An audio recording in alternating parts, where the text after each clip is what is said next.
Perú, boom, estabilidad o deterioro. Las cifras que muestran el estado de la economía. Perú vive una crisis política permanente, pero su economía sigue un derrotero diferente. El país ha tenido 5 presidentes en menos de 5 años y el último, Pedro Castillo, ya va por su cuarto gobierno en los apenas 6 meses que lleva en el poder. Con cambios constantes en puntos claves y un pulso sin resolver entre el presidente y el Congreso, no se activa a un final del clima de precariedad institucional y sin embargo Perú ha sido uno de los últimos años vistos desde fuera como un ejemplo de éxito y un raro modelo de estabilidad en el convulso panorámico de las economías latinoamericanas. Pedro Franqui, ex ministro de Economía, dice que la economía se ha comportado increíblemente bien desde que Pedro Castillo es presidente. Los datos de crecimiento del PBI y de inversión privada en el 2021 han sido increíblemente buenos, cuando esas no eran las proyecciones de nadie en junio o julio del año pasado. Otros expertos, en cambio, pintan un panorama menos triunfalista y señalan a los indicadores menos halagüeños. ¿Cuál es realmente la situación de la economía de Perú?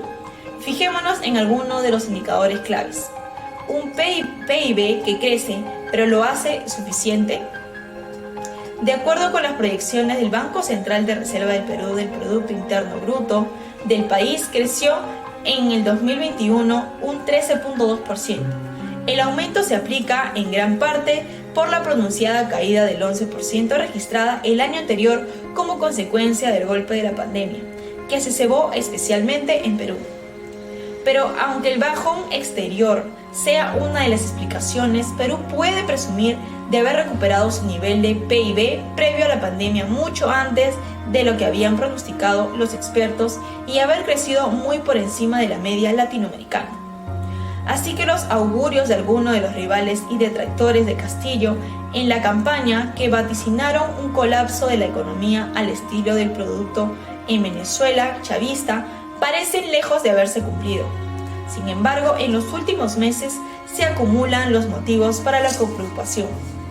El PIB suma 8 meses consecutivos de desaceleración. Cada vez crece menos y las previsiones del Banco Central para el 2022 son bastante modestas. Estima un crecimiento del 3.4%, mientras que otras entidades manejan proyecciones aún más bajas.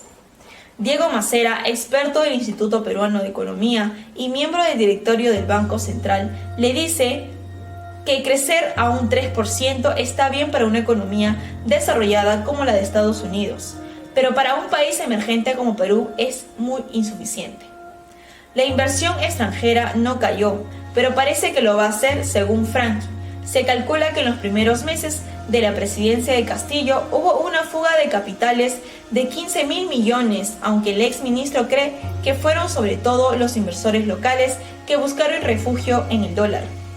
En una campaña muy popularizada y con su rival Keiko Fujimori alertando de un supuesto peligro por la llegada del comunismo al Perú, alguna gente se puso nerviosa, pero los inversores internacionales son más flemáticos, indica Franqui. Habitualmente se considera la inversión extranjera directa como el indicador que más fielmente refleja el desarrollo de proyectos que genera empleos y prosperidad. Según las proyecciones del Banco Central en Perú, se incrementó un 18% en el 2021, con un aumento significativo concentrado en el cuarto trimestre del año, cuando ya Castillo se ha ceñido la banda presidencial.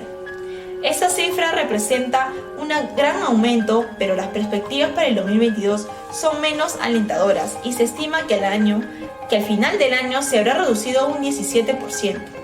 De confirmarse, sería una caída muy cercana a la alza registrada en el primer año de la presidencia del profesor Cajamarquín.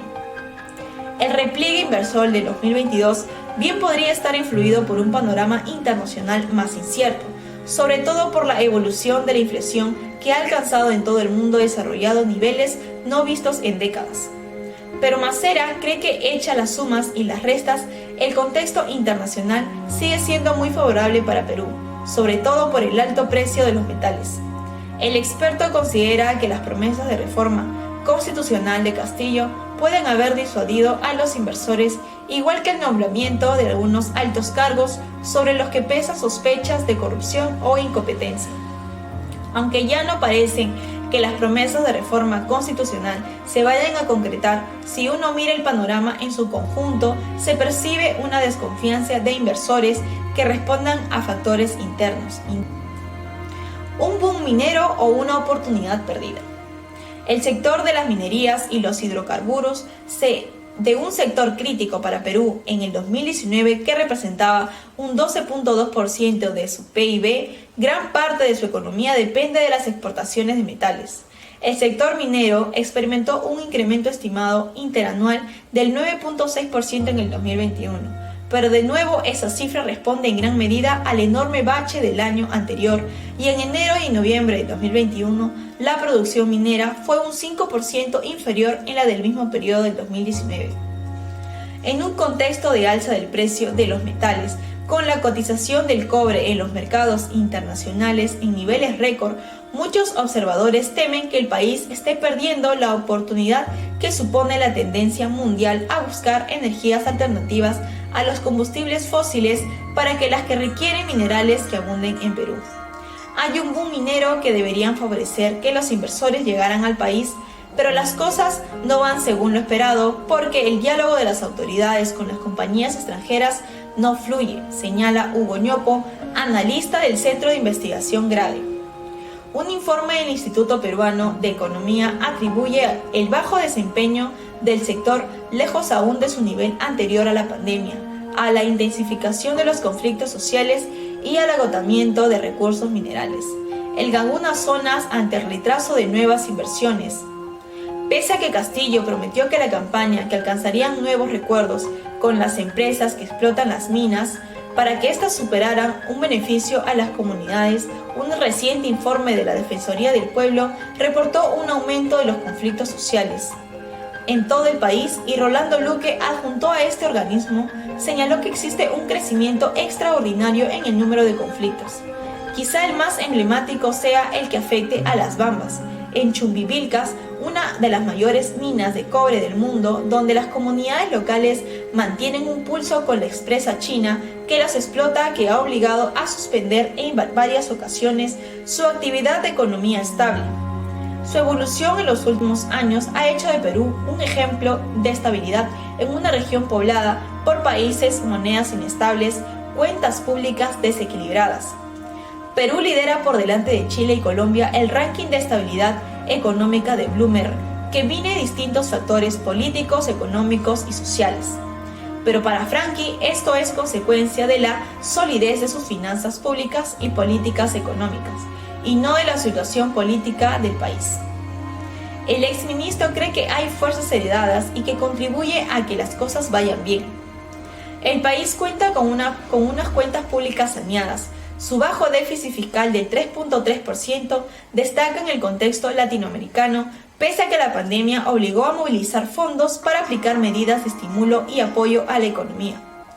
Parte de ese esfuerzo fue el Banco Central para frenar las fluctuaciones en la cotización del sol, la moneda nacional, que si bien sufrió devaluaciones significativas en los últimos 2 años, cerró la semana con su mejor cotización respecto al dólar desde que Castillo asumió la presidencia y posicionada como la segunda moneda más fuerte de América Latina, solo por detrás del real brasileño.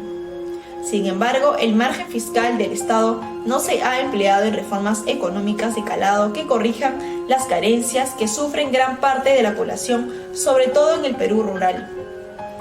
La hacienda pública cuenta con recursos para hacerse a ese objetivo, pero para eso se requiere un entendimiento con el Congreso y una línea pública, justo lo que los críticos de Castillo y también algunos de los antiguos miembros de su gabinete han echado en falta hasta ahora.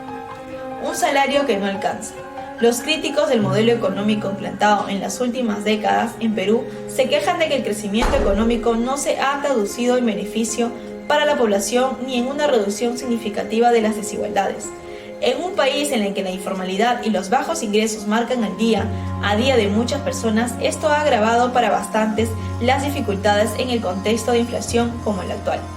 Es ahí donde con más avidez espera que Castillo cumpla la promesa que repitió en la campaña y que por ahora no se reflejan en las cifras: no más pobres en un país rico. Si deseas ver y leer información parecida a principales problemas ambientales, financieros, te recomendamos te suscribas a nuestro canal de YouTube, así como también visitar nuestra página web. Aprende, conoce y enriquécete con profesionales en el rubro.